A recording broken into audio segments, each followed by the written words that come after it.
Yes, sir. So, what actually makes cartilage damage worst over time? હવે cartilage બે પ્રકારની હોય છે. એક જે સાંધાનું લાઇનિંગ બોનનું જે અંડર કવર હોય જેને આર્ટિક્યુલર કાર્ટિલેજ કહેવાય, અને બીજી જે કાર્ટિલેજ સાંધામાં હોય છે એ ફાઇબ્રો કાર્ટિલેજ લાઇક મેનિસ્કસ હોય છે. Both are cartilages. જે meniscus cartilage જે fibro cartilage they are like shock absorbers which are very important in stability of the joint ના nutrition exchange માં એનો બહુ જ રોલ હોય છે. અને જે આર્ટિક્યુલર કાર્ટિલેજ છે વેટ બેરિંગ પોર્શનમાં હોય કે જ્યારે તમે ચાલો છો, દોડો છો, કૂદકા મારો છો, દાદર ચડ ઉતર કરો છો, નીચે બેસીને ઊભા થાઓ છો, ત્યારે આ બધા સ્ટ્રક્ચર ઉપર જે સ્મૂધ આર્ક ઓફ મોશન હોય છે આર્ટિક્યુલર કાર્ટિલેજ, જેને સાદી ભાષામાં તમે કાર્ટિલેજ કહો, એ ભાગ હોય છે. પણ that is the end of the bone, એટલે હાડકું જ્યાં જોઈન્ટ બને એનો જે એન્ડ હોય એકદમ સ્મૂથ ગ્લિસનિંગ જે સપાટી હોય, એકદમ કાચ જેવી સપાટી હોય, એ વસ્તુને આર્ટિક્યુલર કાર્ટિલેજ કહેવાય.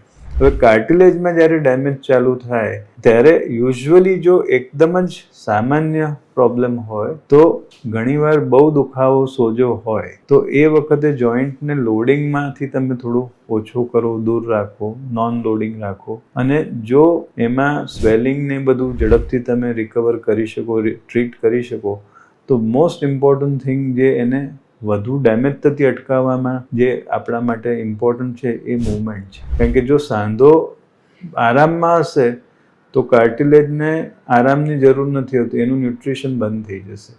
એટલે કાર્ટિલેજના ન્યુટ્રિશન ઇમ્પ્રુવમેન્ટ માટે અને એના હિલિંગ માટે movement in some form is required. પણ એને લોડ સાથે આપવી કે નોન લોડિંગમાં આપવી એ depending upon the type of damage what you are assessing.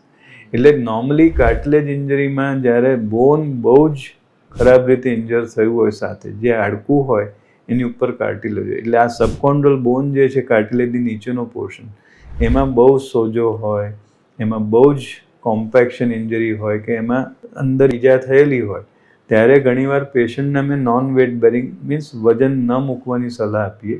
પણ એની સાથે પણ જોઈન્ટની મૂવમેન્ટ એ થોડી અલાઉ કરીએ, જેટલું રિઝનેબલ પેઇન અલાઉ કરે, જેટલું સ્વેલિંગ અથવા સ્ટિફનેસની રેન્જ અલાઉ કરે, એમાં અમે એ કરતા હોઈએ. કારણ કે એનાથી કાર્ટિલેજનું હિલિંગ થવાનું. કાર્ટિલેજ એ સપાટી એવી છે કે જેને બહુ તમે આરામમાં મૂકો, બહુ ઇમોબિલાઇઝ કરો, બિલકુલ એના પર લોડ ના આપો ને મૂવમેન્ટ બંધ કરો તો એમાં ડેમેજ વધી શકે. હવે એની કમ્પેરિઝનમાં તમે ફાઇબ્રો કાર્ટિલેજ લાઇક મેનિસ્કસ, તો મેનિસ્કસ ઇન્જરી જો તમે ઓપરેટ કરીને રિપેર કરી હોય તો એમાં એટલીસ્ટ ફર્સ્ટ 4 to 6 weeks વજન મૂકવાની અમે સલાહ નથી આપતા. પણ શરૂઆતમાં રિપેર કર્યા પછી પહેલું અઠવાડિયું 10 દિવસમાં સોજો અને પેઇન ઓછો થાય પછી વી સ્ટાર્ટ મૂવમેન્ટ. અને એ મૂવમેન્ટ યુઝ્યુઅલી જે મેનિસ્કસ ટેર પેટર્ન હોય એના પ્રમાણે અમે અલાઉ કરીએ કે 0 to 30 degree, 0 to 60 degree, 0 to 90 degree. પણ 90 degree and beyond A usually 6 અઠવાડિયા પછી અમે અલાઉ કરતા હોઈએ છીએ. એટલે ગાદીમાં જે કાર્ટિલેજ શબ્દ છે એની ઈજાઓમાં એક સિમ્પલ આપણે સૂત્ર મૂકીએ તો મૂવમેન્ટ હશે તો જ એનું હિલિંગ સારું થવાનું છે. પણ એમાં વજન મૂકીને મૂવમેન્ટ કરવી કે નોન વેટ બેરિંગ કરવી એ તમારે ક્લિનિશિયન ઉપર છોડી દેવું.